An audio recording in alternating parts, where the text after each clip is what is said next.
Assalamualaikum warahmatullahi wabarakatuh. Apa kabarnya anak soleh-soleha? Alhamdulillah, luar biasa, dahsyat, Allahu Akbar. Jumpa lagi dengan pembelajaran tematik. Tetap asyik.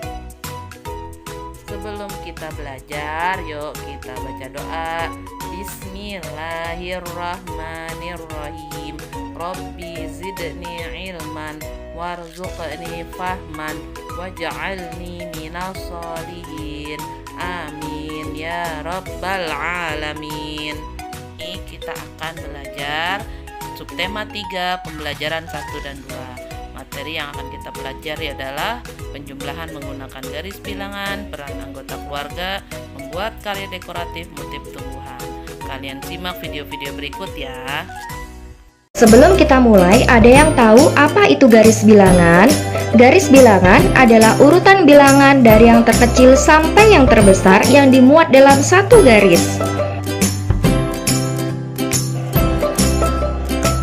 Cara membuat garis bilangan. 1. Buatlah garis lurus beserta tanda panah di ujung garis sebelah kiri dan kanan. 2. Berilah titik atau garis dengan jarak yang sesuai, kemudian tempatkan bilangan secara urut dari nilai terkecil di bawah titik.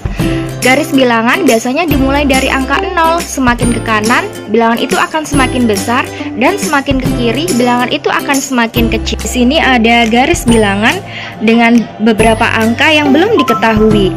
Mulai dari 0, 1, 2, selanjutnya adalah, ya betul sekali, 4, kemudian 5, 6, 7, 8, 9, dan yang terakhir adalah 10. Siti senang mengumpulkan daun. Saat kunjungan ke hutan bakau, ia mengumpulkan daun-daun bakau. Ia mengamati bahwa panjang tiap daun tidak sama. Siti mencoba mengukur daunnya menggunakan garis bilangan. Perhatikan daun Siti. Ternyata daun Siti panjangnya adalah 6 satuan. Jadi panjang daun milik Siti adalah 6 satuan. Selanjutnya, Siti ingin mencoba untuk mengukur dua buah daunnya menggunakan garis bilangan. Ini adalah daun pertama milik Siti. Dan ini adalah daun kedua milik Siti. Daun pertama milik Siti memiliki panjang 6 satuan. Kemudian daun kedua milik Siti memiliki panjang 4 satuan. Jadi, panjang daun milik Siti seluruhnya adalah 10 satuan. Atau dapat ditulis panjang daun milik Siti sama dengan 6 ditambah 4 sama dengan 10. Nah, selanjutnya membuat garis bilangan untuk menyelesaikan soal penjumlahan. Bila ada soal penjumlahan seperti 2 ditambah 3 sama dengan titik-titik, bagaimana ya cara penyelesaiannya dengan garis bilangan? Yuk kita simak video selanjutnya. Nah, anak-anak, kita mulai yuk dengan soal yang pertama, yaitu 2 ditambah dengan 3. Kita mulai dari angka 0 ya. Kita melompat sebanyak 2 kali, yaitu 1, 2. Kemudian ditambah dengan 3, kita lanjut melompat sebanyak 3 kali, mulai dari angka 2, yaitu 1, 2, dan 3. Jadi total seluruhnya kita berapa kali melompat? Iya, ada 5 kali lompatan. Jadi 2 ditambah 3 sama dengan 5.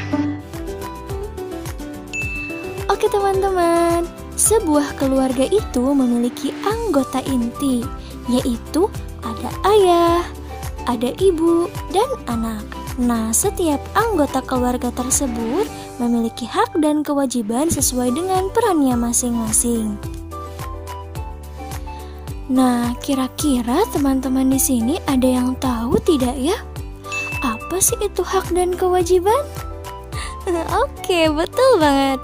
Hak adalah sesuatu yang patut atau layak atau pantas atau harus kita terima dan kita miliki. Sedangkan Kewajiban adalah segala sesuatu yang harus kita laksanakan dengan penuh tanggung jawab.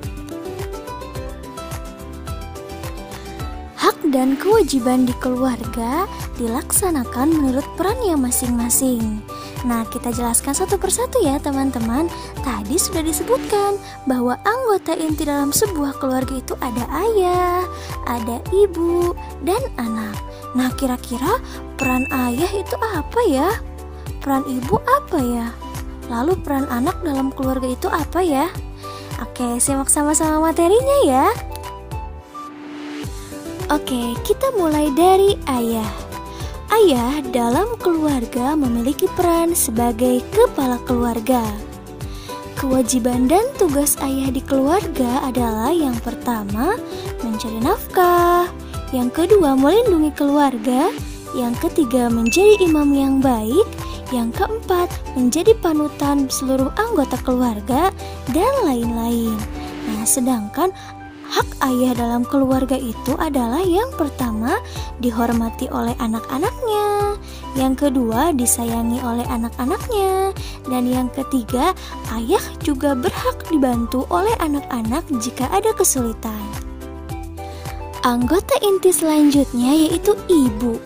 Dalam sebuah keluarga, ibu berperan sebagai pendamping kepala keluarga. Nah, kewajiban dan tugas ibu yang pertama, mengurus semua keperluan keluarga, yang kedua, menyiapkan makanan, yang ketiga, mengatur rumah agar tetap bersih dan nyaman, yang keempat, mematuhi perintah ayah selama itu baik, dan yang kelima, menjadi suri tauladan bagi anak-anak dan lain-lain. Nah, sedangkan hak ibu dalam sebuah keluarga adalah ibu juga berhak loh mendapatkan kasih sayang dari anak-anak. Lalu ibu juga berhak mendapatkan penghormatan dari anak-anak. Lalu yang ketiga, ibu berhak mendapatkan rasa aman dari ayah. Dan yang keempat, ibu juga berhak mendapatkan bantuan anak-anak jika ibu merasa kesulitan, dan lain-lain. Anggota inti yang terakhir yaitu anak. Nah, anak dalam keluarga memiliki peran sebagai anggota keluarga. Kewajiban dan tugas seorang anak yang pertama adalah belajar dengan giat. Yang kedua, membantu pekerjaan rumah tangga seperti menyapu, mengepel, menyiram dan merawat tanaman. Yang ketiga yaitu patuh terhadap nasihat orang tua, lalu menyayangi orang tua dan membahagiakan orang tua dan lain-lain. Nah, anak juga berhak yang pertama disayangi oleh orang tua, yang kedua dicukupkan segala kebutuhannya jika orang tuanya mampu ya teman-teman, yang ketiga mendapatkan pendidikan yang layak dari orang tua, dan yang keempat memiliki kebebasan dalam belajar, bermain, dan beristirahat, dan lain-lain. Oke, sampai sini paham ya teman-teman? Nah, pelaksanaan hak dan kewajiban harus dilaksanakan secara seimbang. Jadi, kita tidak boleh menuntut hak, tetapi kewajiban-kewajiban kita tinggalkan.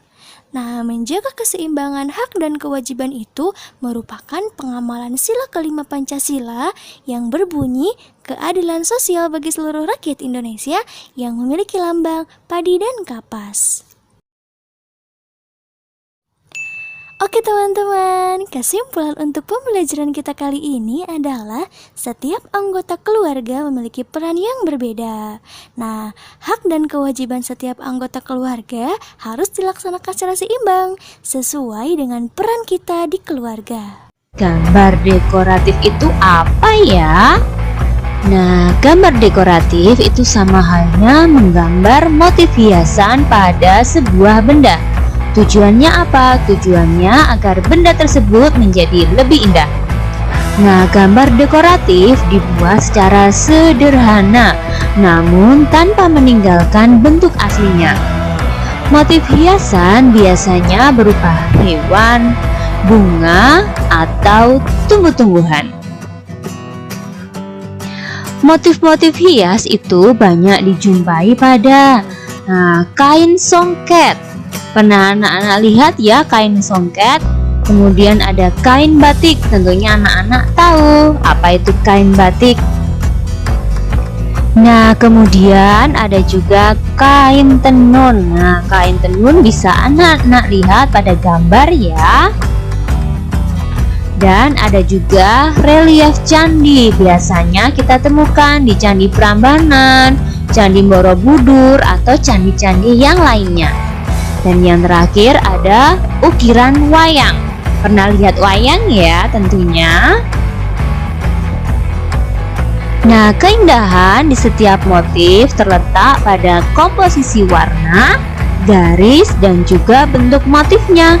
Macam-macam garis tentunya anak-anak sudah pernah lihat ya pada video sebelumnya, yaitu ada garis lurus, garis lengkung, garis zigzag, dan ada juga garis spiral. Nah, apa saja alat dan bahan untuk menggambar dekoratif itu? Yang pertama, buku gambar. Yang kedua, pensil warna, bisa juga spidol atau krayon ya. Yang ketiga, pensil. Dan yang terakhir, penggaris.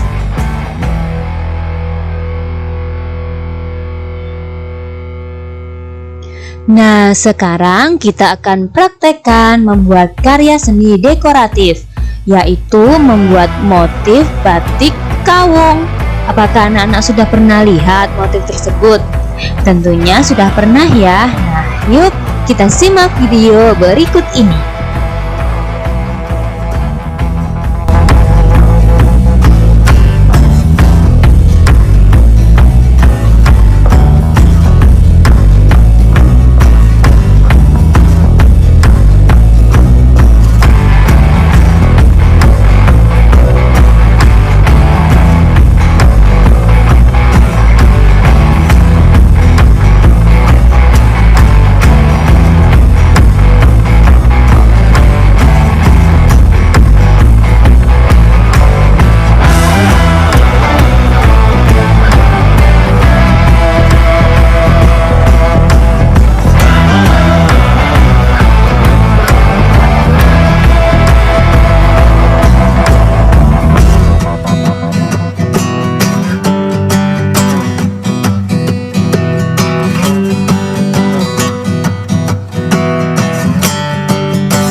Alhamdulillah, tugas kalian hari ini adalah membuat karya dekoratif motif batik kawung. Caranya seperti di video yang sudah kalian simak. Buat di buku tulis tematik, foto kirim ke Google Classroom ya. Kita akhiri pertemuan kita hari ini dengan membaca Subhanakallahumma wa bihamdika asyhadu alla ilaha illa anta astaghfiruka wa atubu ilaik. Terima kasih anak soleh soleha. Assalamualaikum warahmatullahi wabarakatuh.